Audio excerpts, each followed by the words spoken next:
So an Englishman, an Irishman and a Scotsman walk into a pub. Lucky cunts.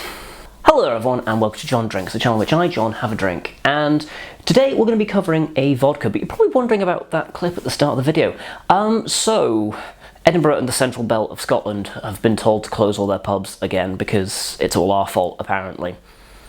Despite the fact that we're washing our hands about 93 different times a day, cleaning everything every hour, doing all the track and trace, keeping people separate, having arguments with people constantly when they try and move chairs and tables, getting so much flack and abuse it's unbelievable, wearing masks to work, you get the idea. But yeah, it's all our fault. It's all our fault. Yeah, we're the problem, totally.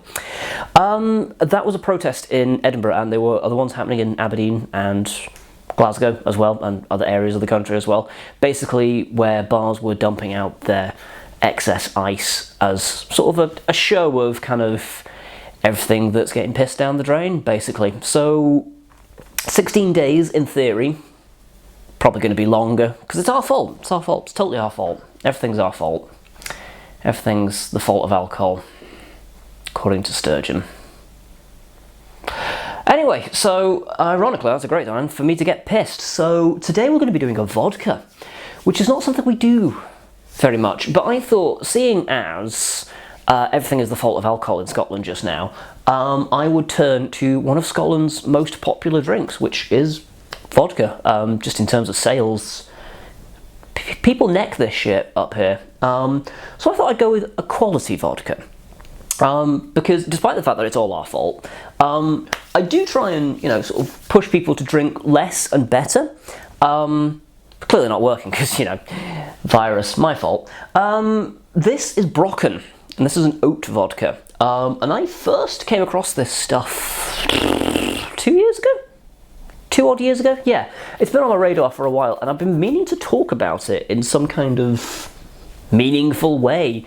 And finally I have a chance to do that. So we're going to do sort of the normal things with this. I'm not going to be mixing this, because you don't need to be instructed in how to mix things. There are channels out there that will say, this goes really well with this mixer, and I've tried various different things. I have so much of like a backlog of spirit that if I did like 5 or 6 drinks per review, I'd probably be dead by now. Which is probably no bad thing because it's all my fault. So yeah, oat vodka, or porridge vodka as I've come to calling it, because it kind of is. Sort of is. There's something really creamy and oaty and wonderful about this. I'm getting ahead of myself, I realise that. I'm getting away a little bit from sort of going in blind and sort of trying things out a little bit and being like, okay, what do I think about this? What am I going to say about it? Because I waffle on enough as it is without having some kind of an idea of a direction. I still don't have any idea of a direction, much like the pandemic, but it's fine because it's my fault. So let's read the back of the label. There's an idea. So it says single pot distilled oat vodka. Reminds me of the pot still, they're closed because it's their fault as well.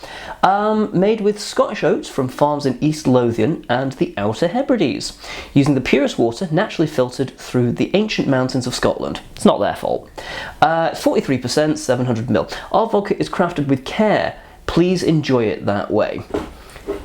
Okay, cool. So triple grain, oat, wheat and rye, a bit in there. 5 times distillation for purity, product of the UK. Okay, and on the other side we've got Colonsay. It's Colonsay. Those guys. They're responsible for, there's a couple of gins that they do. I can never remember the bloody next wild something or other. They come in the Gin Marie bottles, but they're not Gin Marie.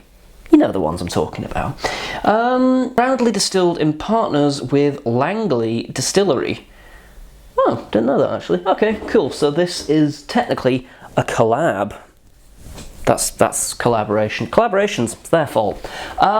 Cool, so it's a very simple bottle. It's got the gold lettering, and it's got this... They say it's as smooth as a wave-worn pebble, because they're trying to invoke Scottish scenery, and pebbles and waves. I'm not quite sure. But anyway, basically they're trying to say that it's smooth. I kind of have to agree, to be fair.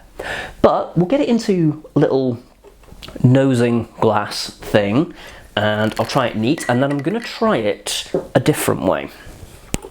And I think I'm right in saying this is the first time that I'll try a sipping spirit this particular way. It's not that exciting, it's really not, it's just I'm weird, that's all. So let's leave the bottle there so you can look at its beauty. This recording, did I hit record? Or did I just start ranting to an empty room? No, it's... and breathe. Okay, cool, so the colour is clear because it's vodka. Oh, bastard. There's a little bit of a harshness to it, but again, at the end of the day, it is, you know, alcohol. It's strong alcohol at that. Yeah, getting a lot of hand sanitizer, of which, you know, I clearly wasn't using enough because we shut down, because it's all our fault. As you can tell, I'm totally not bitter about the situation at all. But through that, there is sort of like a double cream kind of a thing. There's oats granola, freshly made porridge. What else is Scottish? Binge drinking. A bit of petrichor to it as well. You know that smell of dust after rain? If anyone's watched Series 6 of Doctor Who, then everyone knows what the word petrichor is. But if you haven't, then it's that smell after the rain in the street. It's quite a nice smell. The nose isn't the most inviting thing about this. It does kind of smell quite standard vodka-y, to be honest. But... actually, no, there's something a little bit kind of... there's something sort of like frying butter. That's quite Scottish, I suppose. Yeah, okay. But what's it taste like? It's fruity. There's like a blackberry kind of an element to it. And then it gives way to sort of like a Jersey cream, gold top milk sort of a thing. There's a super decadent porridge thing going on with like rolled oats, cream in there, a little bit of golden syrup as well. There's like a hint of sweetness. I don't know how to describe that it's rich. It doesn't make any sense. It shouldn't be rich. It's vodka, but it is. It defies expectation. It's one of those ones where you're just kind of like, hang on, that's not quite right. I dig it, I fucking dig it, but that's different. So here's the bit that I was talking about earlier when, oh, you know, I'm going to try this a different, I'm going to stick some ice in it. Vodka is the only spirit I can think of, really, where I put ice into it. Just because I think it suits it. That's not worked at all, has it? Get in there. There we go. I like it to get chilled down a little bit. Now then, I will quickly say, you would normally chill a spirit to take sort of the crappiness off of the spirit. This doesn't need that, but I quite like it chilled. I feel like it should be cold more than anything else. Maybe I'm just kind of sort of backflipping into Russian propaganda with this one, but I like vodka with ice. I don't do it with any other spirit, really. Well, actually, Old Tom gins sometimes, but yeah, vodka's the big one when I do have one. Chilling it down does take some of the flavour away, but it allows you to focus on the mouthfeel a lot more, and this is a thick vodka. It's viscous. There are plenty of barley notes coming through. There's like a toasted cornflake kind of a thing going on. There's buttered toast, there's pearl barley, and there is just this brilliant, rich, heavy cream element in it. This is a sipping vodka. This is a vodka just to have on its own. I think if you mix this, you're sort of missing it. At best, you'd want to put it in some kind of a mixed drink where the spirit still shines through, so something like, say, a vodka martini. This would work brilliantly in because you're getting some flavour. I've had some really crappy vodka martinis in the past where they've used like Smirnoff Red. I'm not solely shitting on Smirnoff Red, but Smirnoff Red is not a great product if you want the spirit to be the main reason that you use it. With this, it brings something to the party. It has something to offer that isn't just alcohol.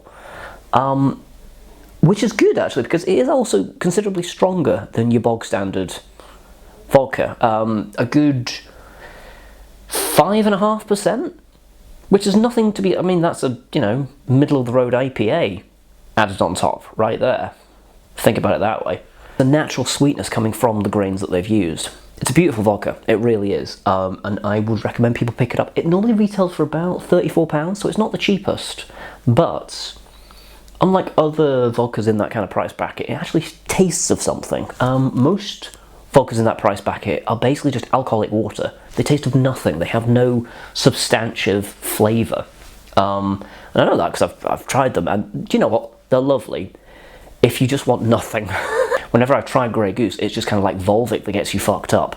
Whereas this, it has a flavour profile of its own, and you can just sip it.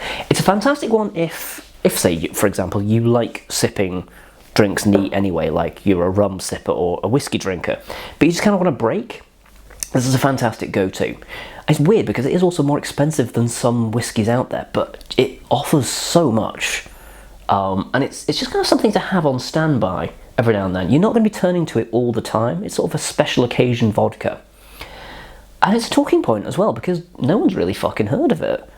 I would get another bottle, so I think that's my overriding sort of success story with this one, is that I would get it again. I'm a little bit embarrassed that I took as long as I did to get a bottle this time round.